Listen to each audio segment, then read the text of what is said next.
उमंग के दर्शकों, आपका पुनः स्वागत है। हर दिन आपकी मुलाकात हम एक नई शख्सियत से करवा रहे हैं और देखिए कहाँ कहाँ से हीरे चुन चुन के हम आपके लिए लाते हैं। तो आज हम आपकी जिनसे मुलाकात करवाने जा रहे हैं वो हैं श्रीमती सत्यभामा। आपको नाम सुन के लगेगा सत्यभामा यानी कृष्ण की प्रेमिका, कृष्ण से जुड़ी हुई। हाँ, ऐसा ही है। वो बहुत भक्ति करती हैं, बहुत स्वाध्याय करती हैं और उनका प्रेम जो है वो हम सब पर बहुत ज्यादा बना हुआ है। इनकी प्रारंभिक शिक्षा जो हुई थी वो कन्या गुरुकुल हाथरस में हुई थी। उसके बाद उन्होंने एमए संस्कृत से किया, वो भी आगरा विश्वविद्यालय से। फिर एमए हिंदी में करा कुरुक्षेत्र विद्यालय से और बीएड करा देहरादून से। देखिए कितनी वर्सेटाइल पर्सनालिटी है, कहाँ कहाँ घूमी जिंदगी में। अध्यापन उन्होंने 35 वर्षों तक किया और उनकी बहुत बड़ी खूबी है कि वो स्वरचित नाटक लिखती थी और उन्होंने बच्चों को उसमें पार्टिसिपेट करवाया। ये एक बहुत बड़ी बात है जो आमतौर से लोगों के अंदर ये खूबियां नहीं होती हैं। उनके नाटकों में से महात्मा बुद्ध, भारत माँ की लोरी, मिले सुर मेरा तुम्हारा, ये बहुत पसंद किए गए और उन्होंने अपनी जीवन यात्रा इस प्रकार से व्यतीत करी। अभी वो रिटायर्ड है और रिटायरमेंट के बाद भी वो रिटायर्ड नहीं है। कविताएं लिखती हैं, स्वाध्याय करती हैं और हम सबको प्रेरणा देती हैं कि हम जीवन में कैसे आगे बढ़ सकें। तो ये है हमारी श्रीमती सत्यभामा जी, जिनसे अब हम आपका परिचय करवाने जा रहे हैं। बाकी वो अपना परिचय स्वयं ही है और स्वयं ही अपना परिचय देंगी। ये सत्यभामा जी हाँ आप। जी, नमस्कार जी। मैं सबसे पहले तो लेखा जी का हार्दिक अभिनंदन करूं, कृतज्ञता प्रकट करूं। उनकी काव्य गोष्ठी की धारा निरंतर प्रवाहित होती रहती है और उसमें हमें भी समय समय पर उस धारा में प्रवाहित होने का अवसर मिलता है। मैं ईश्वर से प्रार्थना करती हूँ कि उनमें यही ऊर्जा बनाए रखें और वो इसी तरह मैं उनको हंसी में कहती हूँ कि आप में सोते सिंह जगाने की भी हिम्मत है, तो ये हिम्मत वो बनाए रखें और हमको जागृत करते रहे। इस आशीर्वाद के लिए बहुत बहुत धन्यवाद। इसकी बहुत ज्यादा आवश्यकता थी मुझे। अब हिंदी साहित्य के प्रत्येक क्षेत्र में प्रभुत्व तथा श्री संपन्नता प्रदान करने वाले महान कलाकारों में श्री जयशंकर प्रसाद मेरे प्रिय कवि हैं। इनका जन्म काशी में 1889 में एक बड़े वैभवशाली और दानवीर परिवार में हुआ था। बचपन इनका बहुत, जब ये शिशु अवस्था में थे तो इनका लालन पालन बड़े प्यार से हुआ, परंतु धीरे धीरे इन पर विपत्तियां आने लगी। केवल 12 वर्ष की अल्प अवस्था में ही इनको अपने पिता के स्नेह की शीतल छाया से वंचित होना पड़ा। फिर इनके छोटे भाई बहन की मृत्यु हुई, फिर पत्नी की मृत्यु हुई और इसके बाद इनके बड़े भाई ने इनको संभाला, इनकी शिक्षा का प्रबंध किया। वहीं से इन्होंने हिंदी, संस्कृत और उर्दू, फारसी का ज्ञान प्राप्त किया। परंतु बड़े दुख की बात है कि धीरे धीरे उनको अपने भाई की छत्र छाया से भी वंचित होना पड़ा। तो कवि के कोमल मानव शैशव की मानस व शैशव की दहलीज लांघते हुए जो पारिवारिक आघात हुए, उनकी प्रतिक्रिया स्वरूप कवि के कोमल हृदय में करुणा कलित हृदय रागिनी बसती रही और सरस साहित्य सृजन के द्वारा साहित्य का मधुघट भरता रहा। कवि ने अपनी प्रारंभिक रचनाएं ब्रज भाषा में की और कलाधर उपनाम से की। बाद में वो खड़ी बोली की ओर अग्रसर हुए और इसमें अपना प्रभुत्व स्थापित किया। प्रसाद सर्वतोगुणी संपन्न कलाकार थे। उन्होंने साहित्य की हर विधा में अपनी लेखनी चलाई। निबंध, नाटक, कहानियां, उपन्यास और काव्य। उन्होंने इंदु नामक पत्रिका में विविध विषयों पर निबंध लिखे। उनके उपन्यास इरावती, कंकाल और तितली, जिनमें जो पात्र हैं उनका चरित्र चित्रण और नगर और ग्रामीण प्रकृति का बड़ा ही सुंदर चित्रण किया गया है। अब इनकी कहानी इंद्रजाल, पुरस्कार और जादूगर जैसी अनेक प्रसिद्ध कहानियां हैं। इनकी कहानियां भावना प्रधान होने के साथ साथ कल्पना और इतिहास के समन्वय पर आधारित है। मौलिक स्तर पर भी इनकी शिल्प कला की उच्च कोटि के दर्शन होते हैं। अब इनके काव्य जो है वो इनके नाटक स्कंदगुप्त, चंद्रगुप्त, राजश्री, जन्मेजय का मेघ यज्ञ इत्यादि बहुत प्रसिद्ध हैं। इन्होंने अपने नाटकों में के पात्रों के द्वारा जगह जगह देशभक्ति का परिचय दिया है। उनमें से एक गीत जो इन्होंने आजादी की अलख जगाने के लिए स्वतंत्रता से पूर्व लिखा था, वो सबको तो प्रिय है पर मुझे बहुत प्रिय है। वो है हिमाद्रि तुंग सिंह से प्रबुद्ध शुद्ध भारती, स्वयं प्रभा समुज्ज्वला स्वतंत्रता पुकारती। अमर्त्य वीर पुत्र हो कि बाहुबल संभाल लो, प्रशस्त पुण्य पंथ है बड़े चलो बड़े चलो।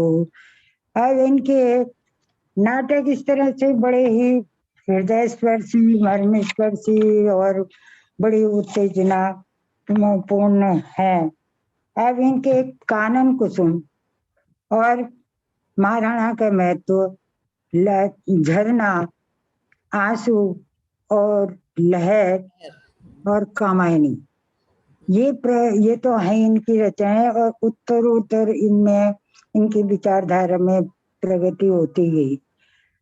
आंसू इनका एक इनकी प्रौढ़ रचना है जो कि क्या कहते हैं, जिसको कि हिंदी साहित्य का मेघदूत या उपनिषद कहा जाता है। यह एक प्रेम काव्य है जिसमें कवि व्यक्तिवाद तथा प्रेमवाद वेदना की दिव्य झांकी लेकर प्रकट हुआ है। यहाँ कवि की पीड़ा ही आंसू बन गई है। जो घनीभूत पीड़ा थी मस्तक में स्मृति सी छाई, दुर्दिन में आंसू बनकर वह आज बरसने आई। दिल को छू जाता है ये इनका पद, बिल्कुल सीधा दिल में जाके लगता है। बहुत ही खूबसूरत। लहर, यह प्रसाद जी की मुक्तक रचना है। प्रसाद जी यहाँ एक सशक्त प्रौढ़ आत्मचिंतक तथा विद्रोही कवि के रूप में आते हैं। इस संग्रह में प्रेम गीत, ऐतिहासिक आख्यान, प्रकृति चित्र, देश प्रेम आदि विषय समाहित है। प्रेम गीत, अरे कहीं देखा है तुमने मुझे प्यार करने वाले को, मेरी आंखों में आकर फिर आंसू बन टलने वाले को।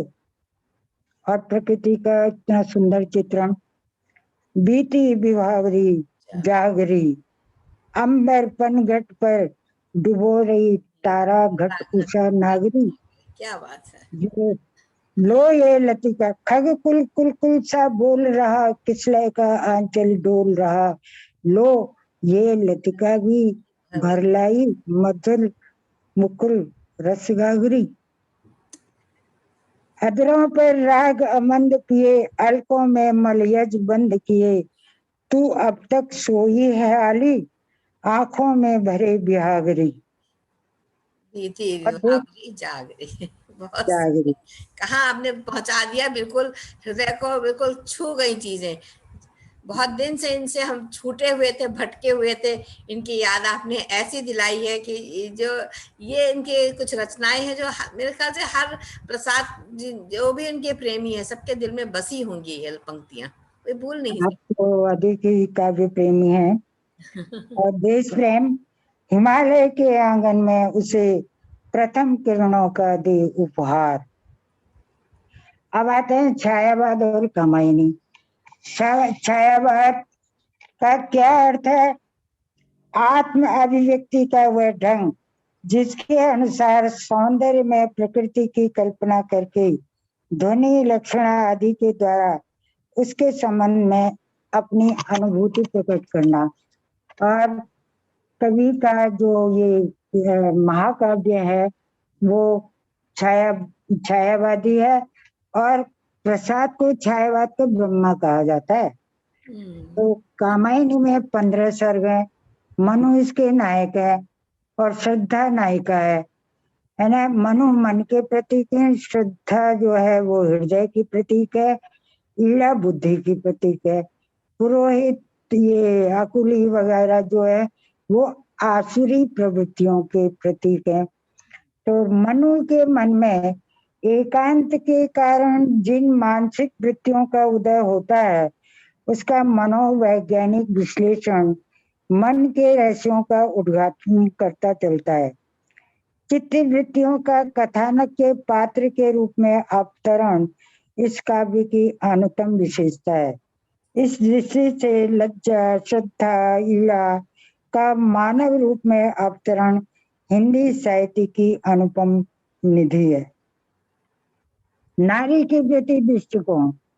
प्रसाद जी ने नारी का जो रूप पूंजीवादी, जो भौतिकवादी आकर्षण से बचाकर उसको भारतीय संस्कृति के अनुकूल दया, माया, ममतामयी, स्नेहमयी के रूप में केवल श्रद्धा के रूप में देखना चाहे। नारी तुम केवल श्रद्धा हो, विश्वास रजत नग पग तल में, पीयूष स्रोत से बहा करो जीवन के सुंदर समतल में। प्रसाद जी ने नारी सौंदर्य कई चित्र उकेरे हैं। नील परिधान बीच सुकुमार खुला मृदुल अधखुला रंग, ज्यों खिला हो बिजली का फूल मेघ बन बीच गुलाबी रंग। और यही नहीं, प्रकृति के असुंदर रूप को भी उन्होंने अपनी रचना के द्वारा सुंदर बना डाला। सिंधु सेज पर धरा बधू तनिक संकुचित बैठी सी, प्रलय निशा की हलचल स्मृति में मान की ऐसी ऐठी सी। क्या बात। प्रसाद के कामायनी में आध्यात्मवाद, समरसतावाद और विश्व बंधुत्व की भावना भारतीय संस्कृति के अनुकूल है। श्रद्धा कहती है, औरों को हंसते देखो मनु, हंसो और हंसाओ, अपने सुख को विस्तृत कर लो, जग को सुखी बनाओ। बहुत सुंदर। और यही नहीं, प्रसाद की राष्ट्रीयता, प्रसाद जो है अपने उनका राष्ट्रीयता से बढ़कर वो अंतरराष्ट्रीयता की ओर बढ़ते चले गए। दया, ममता लो आज मधुरिमा लो अगाध विश्वास। प्रसाद जी कहते हैं, जब तक व्यक्ति ज्ञान विवेक पर आधारित क्रिया न करेगा तब तक संतुलित विकास नहीं हो सकता। ज्ञान दूर कुछ क्रिया भिन्न है, क्यों इच्छा पूरी हो मन की, एक दूसरे से न मिल सके, यह विडंबना है जीवन की। अंत में मैं यही कहूंगी कि प्रसाद की जो रचना सागर है उससे पार पाना हम जैसों के लिए संभव नहीं है। इस विषय में मुझे महाकवि कालिदास की बात याद आती है। जब उन्होंने रघुवंश महाकाव्य की रचना की तो उन्होंने एक श्लोक इस तरह लिखा, क्वै सूर्य प्रभो वंश क्वै च अल्प विषयमति, तितिर्षु दुस्तरम मोहाद उडुपेना पिसागरम। कहाँ तो रघुकुल सूर्यवंशी और कहाँ मेरा अल्प ज्ञान, और मैं अपने इस अल्प ज्ञान के द्वारा है, उनका वर्णन करके उसी तरह पार होना चाहता हूँ जैसे एक नाविक छोटी सी नाव के द्वारा विशाल सागर को पार करने की इच्छा रखता है। तो अंत में मैं ये कहूंगी कि सर्वोत्तम प्रतिभा के धनी प्रसाद क्रियाशील कवि थे, मनीषी कवि थे। उनकी काव्य साधना सिद्धियों के शिखर को चूमती है।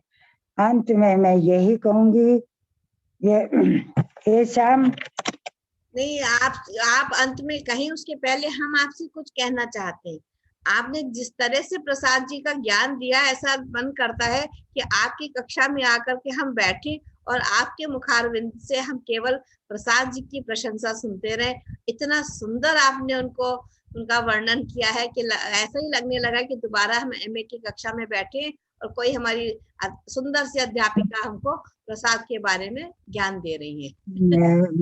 धन्यवाद। ये तो जो है कला प्रेमी ही इस बात को समझ सकता है, बाकियों के लिए तो एक बड़ा नीरस सा विषय है। आपका बहुत बहुत धन्यवाद। मुझे तो आप मुझ सोती को आप जगा देते हो, ये मेरे लिए बहुत है। मैं तो ईश्वर से आपकी दीर्घायु की कल्पना करती हूँ, आपके लिए ऊर्जा मांगती हूँ। आप इसी तरह मेरा बुढ़ापा भगाते रहिए बस। अंत में कवि के लिए कहती हूँ मैं, जयंत ते सुकृतिनो रस सिद्धा कवीश्वरा, नास्ति शाम काय जरा मरणजम भयम।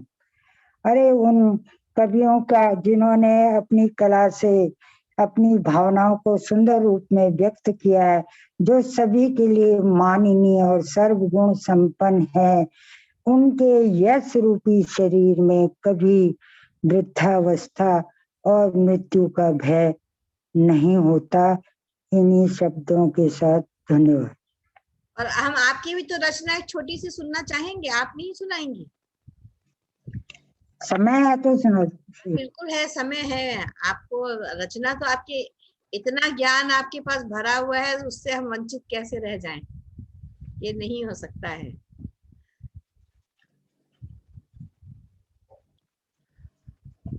छोटी सी है जी। हाँ, वैसे पता नहीं कहाँ है।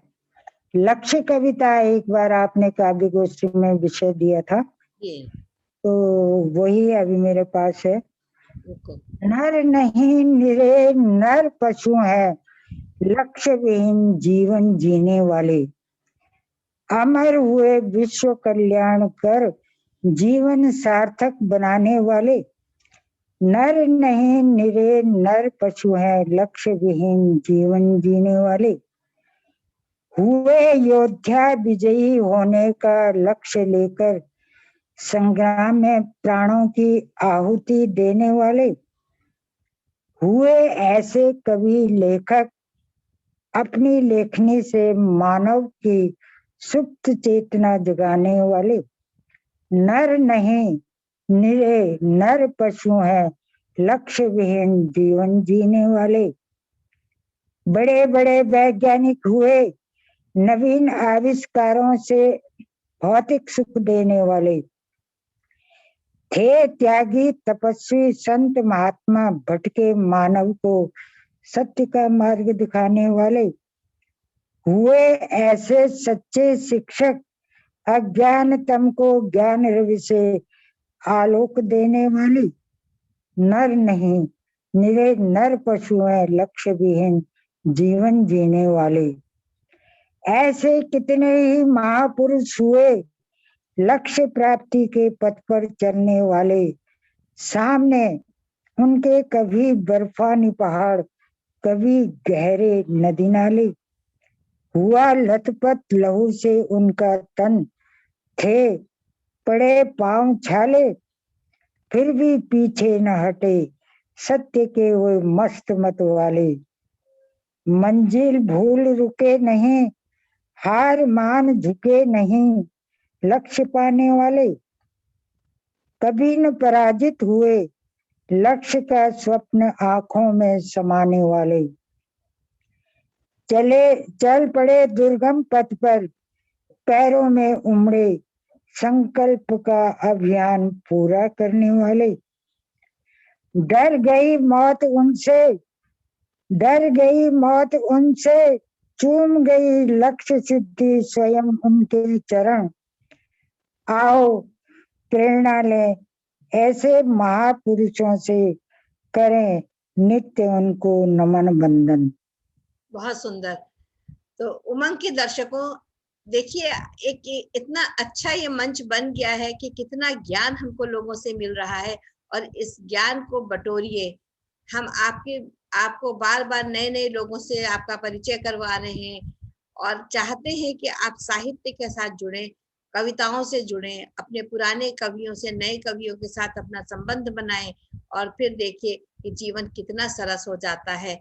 आप सबका बहुत बहुत धन्यवाद हमको सुनने के लिए। और ये मंच जो है, ये हम आप सभी लोगों को आमंत्रित करते हैं, जो भी चाहे वो आकर के मेरे साथ जुड़ सकता है। मेरा नंबर है 9999029918। इसमें हर उसमें आ रहा है, आप जब चाहें देखें। Thank you so much for being with us. धन्यवाद।